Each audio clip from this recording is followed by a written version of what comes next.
એક શિક્ષક જેની પાસે માતા પિતા પોતાના નાના બાળકોને ભરોસાથી ભણવા મોકલે, જો એ જ શિક્ષક પર 7 વર્ષની બાળકીઓ સાથે જાતીય સતામણી અને શારીરિક અપલાના આરોપ લાગે તો સમાજ કોના પર વિશ્વાસ કરશે?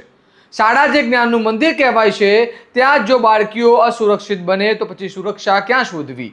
અને સૌથી મોટો સવાલ એ છે કે શિક્ષકના વેશમાં છુપાયેલા આવા શિકારીઓ સામે કડક અને ઝડપી કાર્યવાહી ક્યારે સામાન્ય નિયમ બનશે? આવો વિગતે વાત કરીએ રાજકોટ ગ્રામ્યના પાટણવાવ વિસ્તારમાં સામે આવેલા ચોંકાવનારા કેસ વિશે. નમસ્કાર, હું ચિરાગ વર્ષાબેન, આપ જોઈ રહ્યા છો સ્વમાન. રાજકોટ ગ્રામ્ય જિલ્લાના પાટણવાવ પોલીસ સ્ટેશન વિસ્તારમાં આવેલી એક બાળવાટિકામાં અભ્યાસ કરતી બાળકીઓ સાથે શારીરિક અડપલા અને જાતીય સતામણીના ગંભીર આરોપો સામે આવતા સમગ્ર પંથકમાં ચકચાર મચી છે. માહિતી અનુસાર બાળકી અને તેના પરિવાર તરફથી મળેલી ફરિયાદના આધારે પાટણવાવ પોલીસ સ્ટેશનમાં ગુનો નોંધવામાં આવ્યો હતો અને ફરિયાદમાં એક શિક્ષક સામે ગંભીર પ્રકારના આક્ષેપો કરવામાં આવ્યા હતા. આ ઘટનાને લઈને પોલીસ તંત્ર પણ તરત જ એક્શનમાં આવ્યું અને પીડિત બાળકીઓનું કાઉન્સિલિંગ કરવામાં આવ્યું તેમજ BNSSની કલમ 183 મુજબ નિવેદનો લેવામાં આવ્યા હતા. સાથે જ વૈજ્ઞાનિક પુરાવાઓ એકત્ર કરવા માટે પણ કાર્યવાહી હાથ ધરવામાં આવી અને પોલીસના જણાવ્યા મુજબ આરોપી શિક્ષક દેવાણભાઈ ગોવાભાઈ બેરા દ્વારા વિરુદ્ધ ભારતીય ન્યાય સંહિતા 2023ની વિવિધ કલમો તેમજ પોક્સો એક્ટની ગંભીર જોગવાઈઓ હેઠળ ગુનો નોંધવામાં આવ્યો છે. મહત્વની વાત એ છે કે ગુનો નોંધાયા બાદ પાટણવાવ પોલીસ સ્ટેશનની ટીમે હ્યુમન સોર્સ અને ટેકનિકલ સર્વેલન્સની મદદથી ગણતરીના કલાકોમાં જ આરોપીને ઝડપી પાડ્યો હતો. હાલ આરોપીની ધરપકડ કરીને આગળની કાયદેસરની કાર્યવાહી હાથ ધરવામાં આવી છે. સાંભળો આ મામલે ડીવાયએસપી સિમરન ભારદ્વાજ શું કહી રહ્યા છે.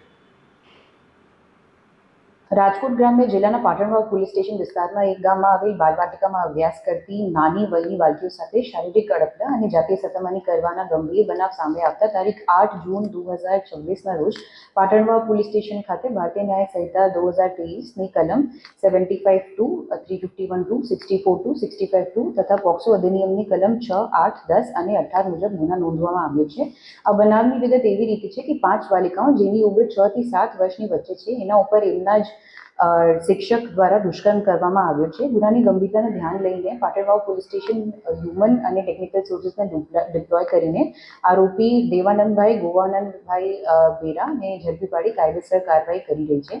તપાસમાં પીડિત બાલિકાઓનું નિવેદન, એમના પેરેન્ટ્સનું નિવેદન, મેડિકલ પરીક્ષણ, બીજા સાક્ષીઓનું નિવેદન તથા અન્ય પુરાવાઓ એકત્ર કરવામાં આવી રહ્યો છે. સાથે જ સંબંધિત વિભાગો સાથે સંકલન કરી ચાઇલ્ડ સાયકેટ્રિસ્ટ દ્વારા બાળકાઓની સાયકોલોજીકલ કાઉન્સેલિંગ કરવામાં પણ આવી રહી છે અને સાયન્ટિફિક પુરાવા પણ એકત્ર કરવામાં આવી રહ્યો છે. પોલીસ આરોપી વિરુદ્ધ કડક અને નિષ્પક્ષ રીતે કાર્યવાહી કરે છે અને સમાજના નાગરિકોને પણ મારી અપીલ છે કે બાળકો સાથે સંબંધિત કોઈ પણ પ્રકારના શોષણ, સતામણી અથવા શંકાસ્પદ વર્તન અંગે તાત્કાલિક પોલીસને જાણ કરો. આ સમગ્ર ઘટનાએ ફરી એકવાર શિક્ષણ વ્યવસ્થા અને સમાજમાં રહેલા આવી માનસિકતા ધરાવતા લોકો સામે ગંભીર સવાલ ઊભા કર્યા છે. કારણ કે જે વ્યક્તિને બાળકોના ભવિષ્યના ઘડતર માટે જવાબદારી સોંપવામાં આવી હોય, જો એ જ વ્યક્તિ પર આવા આરોપ લાગે તો માતા પિતાનો વિશ્વાસ ડગમગી જવો સ્વાભાવિક છે. આ માત્ર એક ગુનાહિત ઘટના નથી, પરંતુ બાળકોની સુરક્ષા અને શાળાના વાતાવરણ સાથે જોડાયેલા અત્યંત સંવેદનશીલ મુદ્દો છે. આ કેસમાં પોલીસની ઝડપી કાર્યવાહી પ્રશંસનીય ગણાઈ રહી છે, પરંતુ સાથે સવાલ એ પણ છે કે શું આવી ઘટનાઓ અટકાવવા માટે શાળાઓમાં વધુ કડક દેખરેખ અને સુરક્ષા વ્યવસ્થાની જરૂર નથી? કારણ કે બાળકીઓ માટે શાળા ભણતરનું સ્થાન હોવું જોઈએ, ભયનું નહીં. હવે નજર આગળની તપાસ અને કોર્ટ પ્રક્રિયા પર રહેશે. શું આરોપો સાબિત થશે? શું ભોગ બનનાર બાળકીઓને ઝડપથી ન્યાય મળશે? અને શું આવી ઘટનાઓ ફરી ન બને તે માટે શિક્ષણ તંત્ર કોઈ કડક પગલાં લેશે? આ મામલે તમારું શું કહેવું છે? શાળાઓમાં બાળકોની સુરક્ષા માટે વધુ કડક મિકેનિઝમ હોવું જોઈએ કે નહીં? અમને કમેન્ટમાં જરૂર જણાવો અને આવા જ વિશ્લેષણાત્મક અહેવાલો માટે તમારા સ્વમાનને લાઇક, શેર અને સબસ્ક્રાઇબ કરવાનું ભૂલતા નહીં. નમસ્કાર.